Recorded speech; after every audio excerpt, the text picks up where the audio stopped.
આ તરફ દેશમાં કોરોના ફરી પગ પેસારો કરી રહ્યો છે અને ખાસ રાજ્યની જો વાત કરીએ તો 40 કેસ અત્યાર સુધી કોરોનાના નોંધાઈ ચૂક્યા છે। 33 જેટલા એક્ટિવ કેસ અત્યારે ગુજરાતમાં છે અને તેવામાં સુરતની જો વાત કરીએ તો સિવિલ હોસ્પિટલના બે મહિલા તબીબ કોરોનાગ્રસ્ત થયા છે અને બંને જે મહિલા તબીબ છે તેમાંથી એકને ડિસ્ચાર્જ કરી દેવાયા છે, પરંતુ અન્ય એક જે છે તે હજુ પણ સારવાર હેઠળ છે।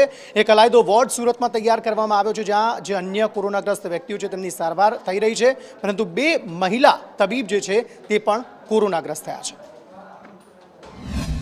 કોરોનાને લઈને અત્યારે MICU 4 ની અંદર સ્પેશિયલ કોરોનાનો આખા 4 બેડ અલોકેટ કર્યા છે સ્પેશિયલી ફોર કોરોના। અત્યારે કોઈ પણ એડમિશન અહીંયા MICU 4 માં લેતા નથી, માત્ર ને માત્ર કોવિડના કેસ માટે આ વોર્ડને રાખવામાં આવ્યો છે। એમાં 4 બેડ છે, બરાબર રીતે એને તૈયારીઓ કરી દેવામાં આવી છે। તમે જોઈ શકો છો વેન્ટિલેટર પણ 4 ફૂલ વર્કિંગ પોઝિશનમાં છે।